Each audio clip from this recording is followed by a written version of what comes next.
जसं मी म्हटलं की विधिमंडळामध्ये तुम्ही केवळ तुमच्याच मतदारसंघातले नाही तर मुंबईचे म्हणून देखील अनेक प्रश्न कायम उपस्थित करत असता आणि त्याच्यासाठी अगदी पोट तिडकीनं तुम्ही भांडत असता. पुढे या प्रश्नांचं काय होतं? तेही आज सांगून मी टाका. तुम्हाला सांगतो, म्हणजे हा प्रश्न कधी कधी मलाही पडायचा. हा पण आत्ताचे जे अधिवेशन आता चालू आहे, या अधिवेशनामध्ये चंद्रपूरमध्ये यावेळेला एक किडनीचं रॅकेट झालं. एका शेतकऱ्याला किडनी कर्जाकरता सावकाराला विकावी लागली. ते जय महाराष्ट्रानेच उघड केलेलं. ओके, त्याच्यावर माझीच लक्षवेधी लागली होती. बर. आणि लक्षवेधी लागली, त्याची चांगली चर्चा झाली. सरकारने अनेक त्या संदर्भात घोषणा केलेल्या आहेत. प्रवास त्या शेतकऱ्याचा मला फोन आला आणि एकदा अधिवेशन झालं की ते मला येऊन भेटणार आहेत आणि त्यांचे अजून काही प्रश्न आहेत. त्याच्यामुळे प्रश्न म्हणजे सुटत नाही वर असा अजिबात नाही. मी तुम्हाला सांगतो, राजकारण्यांवर लोक टीका करतात, राजकारण्यांविषयी लोक अत्यंत वाईट वाईट बोलत असतात, पण तुम्ही जर का प्रश्न मांडलेत तर ते सुटत असतात. माझं याच अधिवेशनामध्ये अजून एक प्रश्न लागला होता.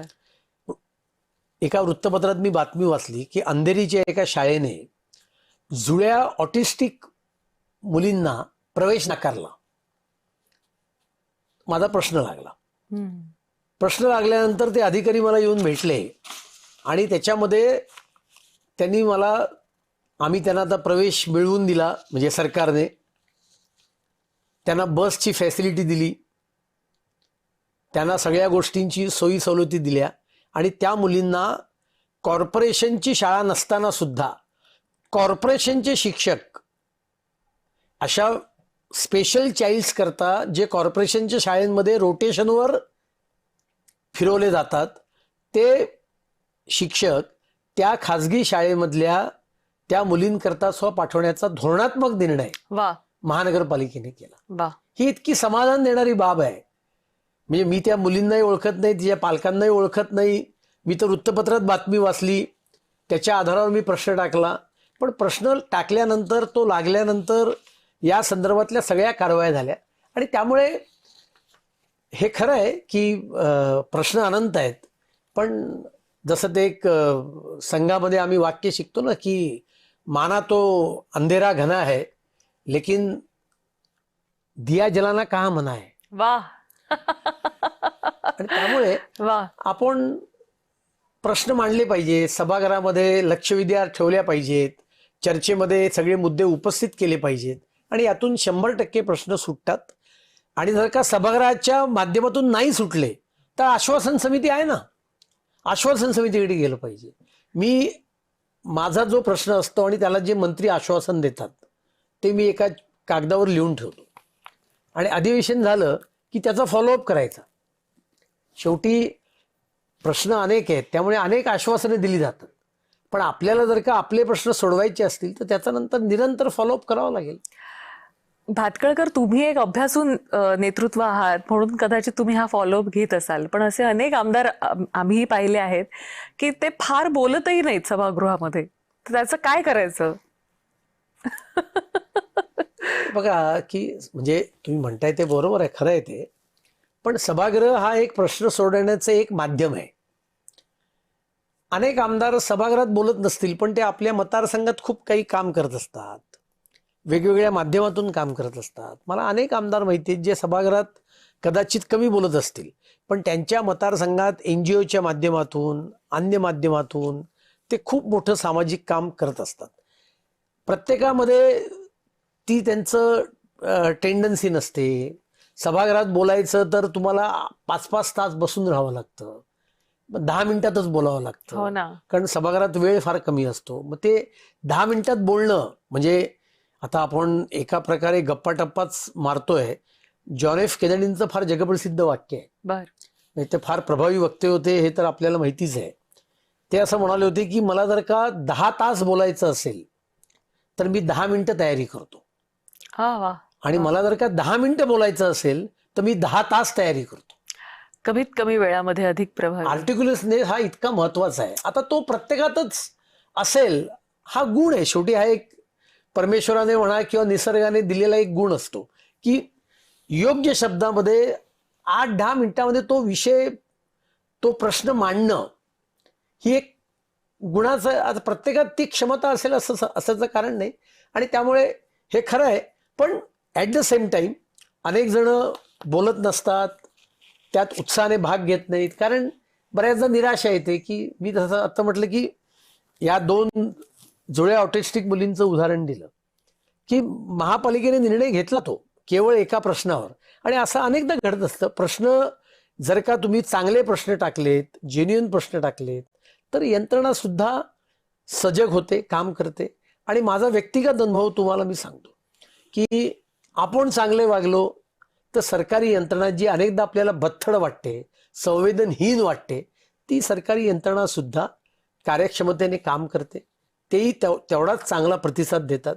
हां, आपला अप्रोच कसा आहे, प्रश्न चांगला असेल, आपला जेन्युइन प्रश्न असेल, पण त्या अधिकाऱ्यांशी आपलं बोलणं कसं आहे, ते संयमित आहे.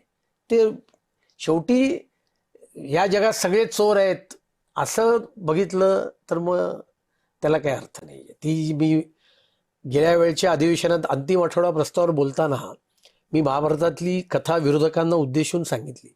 कारण अंतिम आठवडा प्रस्तावात त्यांनी सगळं म्हणजे गडचिरोलीमध्ये नक्षलिझम संपला हे सुद्धा ते मान्य करायला तयार.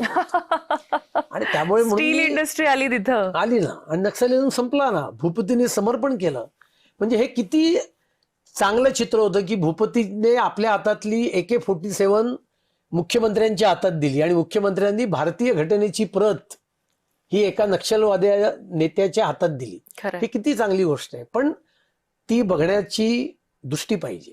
आणि त्यामुळे ती महाभारतातली कथा आहे ना की एक दिवस द्रोणाचार्य दुर्योधनाला सांगतात की आज तू हस्तिनापुरात जा आणि हस्तिनापुरातला सर्वात चांगला मनुष्य कोण आहे हे मला येऊन सांग. तो संध्याकाळी येतो आणि तो म्हणतो काय सांगू गुरुजी, मला दिवसभर मी हिंडलो, मला हस्तिनापुरामध्ये एकही चांगला मनुष्य सापडला नाही.